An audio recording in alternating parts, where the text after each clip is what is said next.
Nabatean. Who are these people? Where they came from? 6 to 700 BC.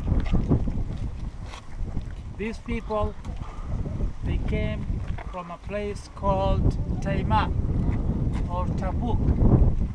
In these areas, now these days north of Saudi Arabia, southern of Jordan. And they came and they settled in this area and in the Negev. And they stayed for many years here. And at some point, they also in the 700 BC, they were an enemy for the Assyrian king.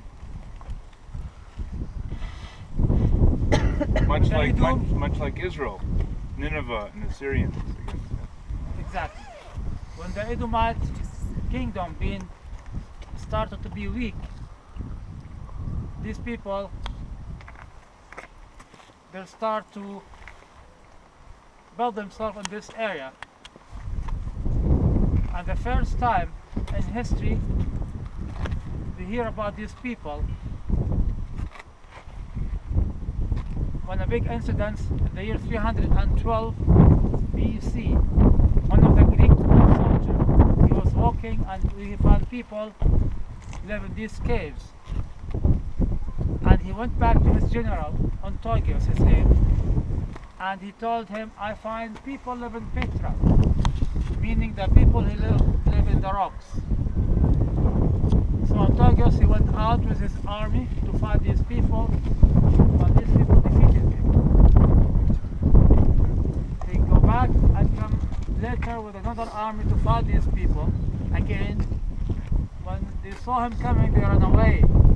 So he said, what do I need from my people? They're only looking for their freedom. It's the first strongest time in history we hear about these people in the Hellenistic time. You remember in the past I was talking about the Greek time when Alexander the Great will die and his regime collapsed and the two big generals start fighting to control his kingdom. The Nabateans, they were so clever by starting to build their kingdom by controlling the trade route. And they control very important goods in the trade route, which is frankincense and spices and silk. By doing that, these people become very wealthy. In the 2nd century BC, by taking advantage of the chaos that happened in the region and by controlling the trade route, they have lots of money. They was able to establish their kingdom and the capital were Petra. Shortly, at the end of the first phase, we're gonna enter one shop here. I'm gonna let you catch and smell the frankincense and the myrrh. And we're gonna put some old perfume like amber and musk. Still, these things are very valuable, even in our present day. Frankincense equals gold in our time. Spices equal oil in our time.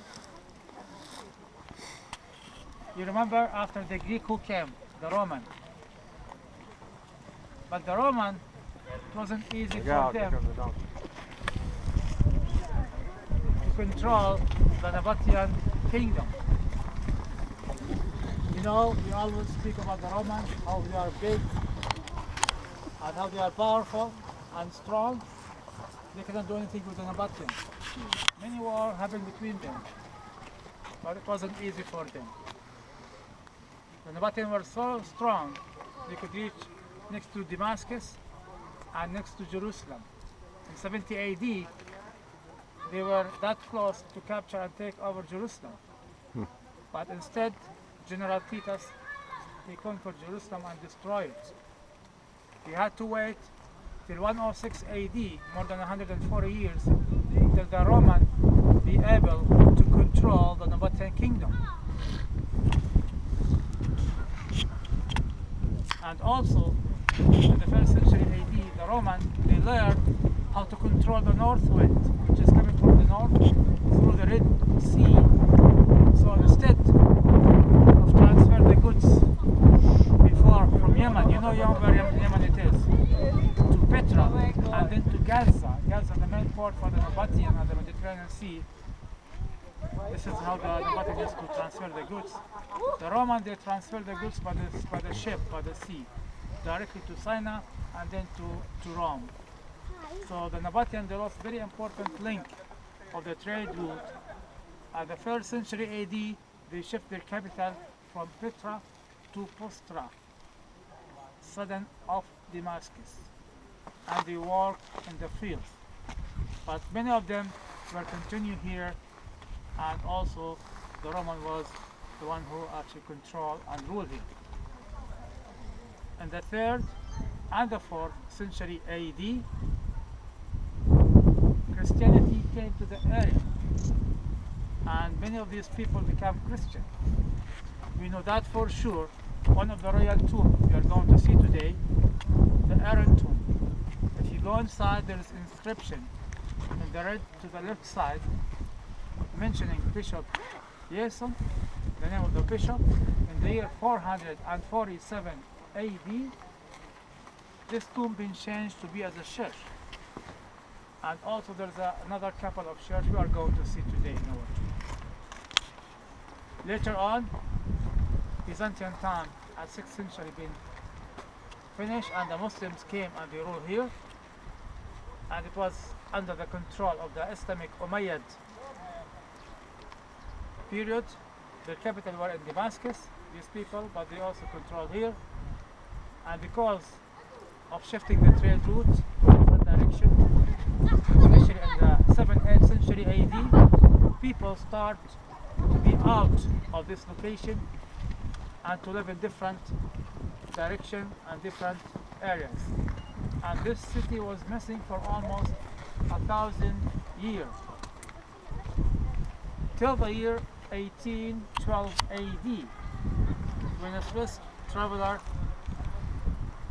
his name is John Burckhardt, he came first to Damascus in Syria, and he stays there for a while. He studied Arabic and he studied Islam, and he came here to this area, and he disguised like an Arab. He's white skin, you know, so his color, his face could be more close to our skin, and he asked the permission from the local people. I want to go inside, if you don't mind, to see Aaron tomb. This is what he said.